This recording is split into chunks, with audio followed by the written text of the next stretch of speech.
Hello friends, स्वागत है आप सभी का हमारे यूट्यूब चैनल बिनर्स एजुकेशन पॉइंट पर। दोस्तों, आज हम चर्चा करेंगे हिस्ट्री के कुछ हमारे थ्री मार्कर पर। दोस्तों, यदि आपने अभी तक हमारा यूट्यूब चैनल सब्सक्राइब नहीं किया है तो सर्वप्रथम आप हमारे यूट्यूब चैनल को सब्सक्राइब कर लीजिए, क्योंकि कोई भी प्रतियोगी परीक्षा हो, सभी से संबंधित महत्वपूर्ण कंटेंट आपको हमारे चैनल के माध्यम से निःशुल्क उपलब्ध कराया जाता है। आज हमारा चर्चा का विषय है हिस्ट्री के कुछ थ्री मार्कर। तो दोस्तों, हमारा जो पहला थ्री मार्कर है वह है पुलकेशन द्वितीय। पुलकेशन द्वितीय कौन था? तो सर्वप्रथम हम यहाँ एक इंट्रो देंगे कि पुलकेशन द्वितीय चालुक्य वंश का प्रतापी शासक था।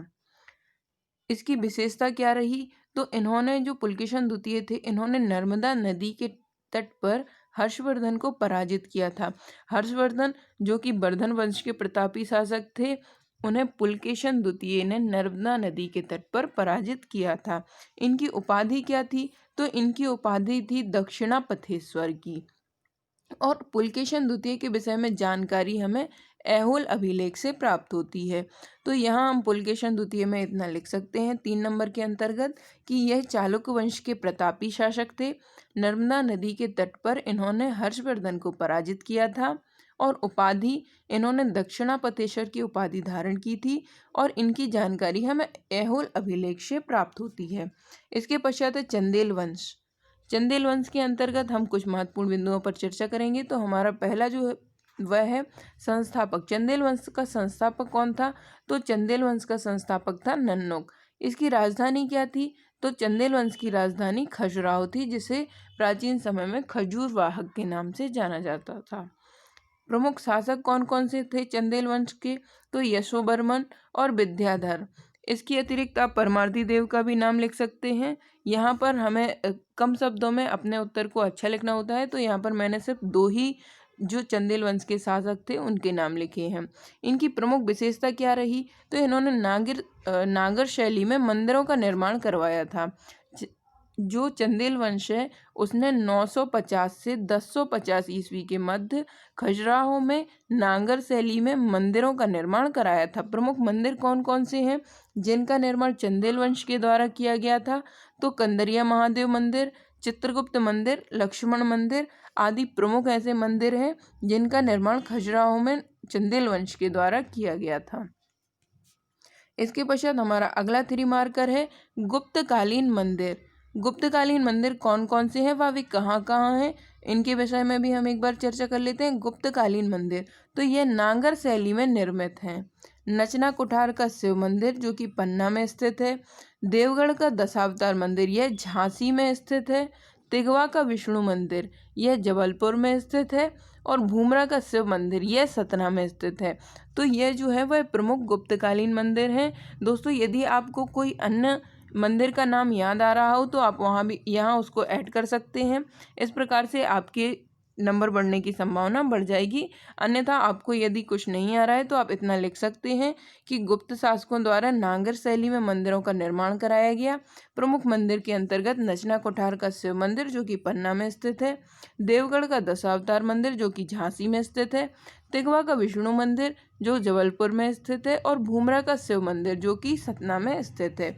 तो इस प्रकार से आप गुप्तकालीन मंदिरों को लिख सकते हैं। इसके पश्चात हमारा अगला थ्री मार्कर है अमोघ वर्ष। अमोघ वर्ष चालुक्य वंश का प्रतापी शासक था। अमोघ वर्ष इसके अंतर्गत प्रमुख विशेषताएं क्या थी? तो अमोघ वर्ष जो था वह जैन धर्म का अनुयायी था। उपाधि क्या थी? तो अमोघ वर्ष ने परमेश्वर की उपाधि धारण की थी। विशेषता क्या है? तो दक्षिण भारत में इसने अपने साम्राज्य का विस्तार किया था। आप यहाँ पर इसकी राजधानी का उल्लेख भी कर सकते हैं कि अमोघ वर्ष की जो राजधानी थी वह वातापी थी। तो यहाँ आपका एक फैक्ट बढ़ जाएगा। तो एक बार हम पुनः अमोघ वर्ष के विषय में चर्चा कर लेते हैं। अमोघ वर्ष चालुक्य वंश का प्रतापी शासक था, जैन धर्म का अनुयायी था, परमेश्वर की उपाधि धारण की थी और दक्षिण भारत में साम्राज्य का विस्तार किया था। तो यहाँ पर यह अमोघ वर्ष होता है। इसके पश्चात दोस्तों इसी प्रकार से हमारे विभिन्न सब्जेक्ट से संबंधित नोट्स उपलब्ध हैं, जो कि 2019 की मुख्य परीक्षा और 2020 की मुख्य परीक्षा के लिए अत्यंत लाभकारी हैं।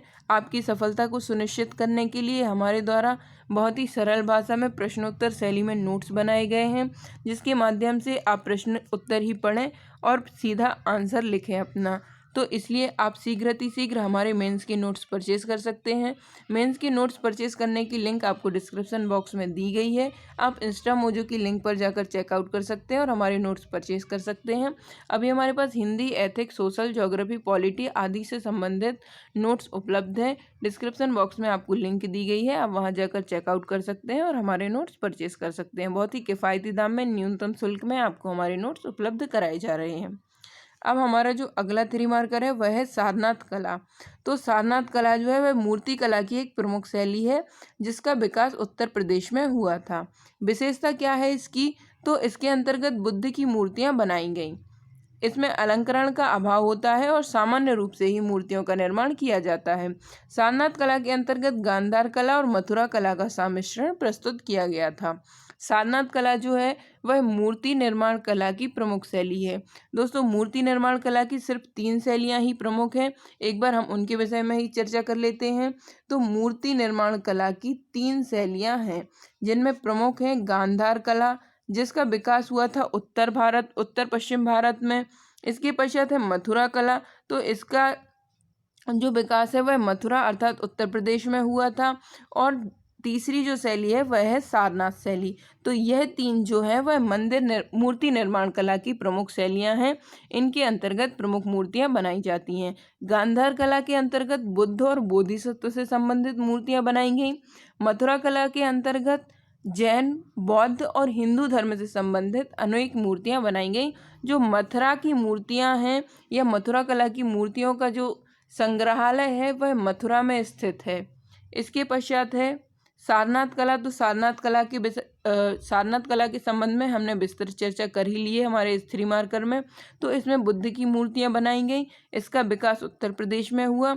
इसमें अलंकरण का अभाव था और मूर्तियां सामान्य रूप से बनाई गई थी।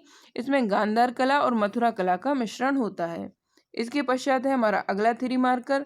तो हमारा अगला 3 मार्कर गांधार कला के विषय में है। लेकिन उससे पहले एक महत्वपूर्ण सूचना दोस्तों आप सभी के लिए। दोस्तों यदि आप 2020 की प्रारंभिक परीक्षा की तैयारी कर रहे हैं, जिसका नोटिफिकेशन शीघ्र ही आने वाला है, तो दोस्तों आप अपनी तैयारी को सुदृढ़ करने के लिए हमारी प्रारंभिक परीक्षा की टेस्ट सीरीज को ज्वाइन कर सकते हैं। हमारी जो प्रारंभिक परीक्षा की टेस्ट सीरीज है वह मात्र 500 रुपीज़ में आपको उपलब्ध कराई जा रही है, जिसके अंतर्गत आपको 50 FLTs उपलब्ध कराए जाएंगे। 50 FLTs के अंतर्गत आप अपने 5000 प्रश्न को कवर कर सकते हैं। और दोस्तों जो प्रारंभिक परीक्षा होती है उसमें सफलता का मूल मंत्र यही होता है, आप जितने अधिक से अधिक वस्तुनिष्ठ प्रश्न सॉल्व करेंगे तो आप सफलता के उतने ही निकट पहुंचते जाएंगे। और इसके साथ साथ ही दोस्तों प्रारंभिक परीक्षा जो है उसमें फैक्ट का बड़ा महत्व रहता है। हम जितने अधिक से अधिक फैक्ट याद करते हैं उतने अधिक से अधिक नंबर हम गेन कर सकते हैं। तो मध्य प्रदेश से संबंधित फैक्ट के लिए हमारे चैनल के माध्यम से एक 1678 फैक्ट की PDF निकाली गई है, जिसमें जो भी प्रीवियस परीक्षाएं हुई हैं उसमें मध्य प्रदेश से संबंधित जो भी प्रश्न पूछे गए हैं उनका हमने समावेश किया है। इसके अंतर्गत ऐसे सभी प्रश्न समावेशित किए गए हैं जो आयोग की परीक्षाओं या व्यापम की परीक्षाओं में कभी ना कभी पूछे गए हैं और उनके रिपीटेशन की संभावना भी है। तो दोस्तों अगर आप यह 1678 फैक्ट कवर अप करते हैं तो आपका मध्य प्रदेश से संबंधित कोई भी प्रश्न गलत नहीं होगा। इसके पश्चात है हमारा अगला 3 मार्कर, जो कि है गांधार कला। तो गांधार कला भी मूर्ति कला की एक प्रमुख शैली है। इसका जो विकास है तो इसका विकास हुआ था उत्तर पश्चिमी भारत में। इसमें बुद्ध और बोधिसत्व की मूर्तियां बनाई गई। और गांधार कला की प्रमुख विशेषता क्या थी? तो इसमें बुद्ध को यूनानी देवता अपोलो के समान दर्शाया गया है और इसमें अलंकरण का बहुत अधिक महत्व था। तो इसमें आप यह भी लिख सकते हैं कि अलंकरण का महत्व इसमें अधिक था। बुद्ध को आभूषण पहनाए दिखाया गया है और बुद्ध की जो तुलना है वह यूनानी देवता अपोलो के समान उन्हें उनका मूर्तियों के रूप में निर्माण किया गया है। तो आज का हमारा सेशन यहीं तक था दोस्तों। आपको हमारा आपको किसी भी टॉपिक में, किसी भी सब्जेक्ट में कोई भी डाउट हो तो दोस्तों आप हमें कमेंट सेक्शन में बता सकते हैं कि आप किस विषय से संबंधित हमारे वीडियो की उपलब्धता चाहते हैं। तो हमारा चैनल सदैव आपकी सहायता के लिए तत्पर है। और दोस्तों हमारे चैनल का उद्देश्य यही है कि शीघ्र आप सफल हों। ऐसी मंगल भावना के साथ हम मिलेंगे अगले वीडियो में। नमस्कार।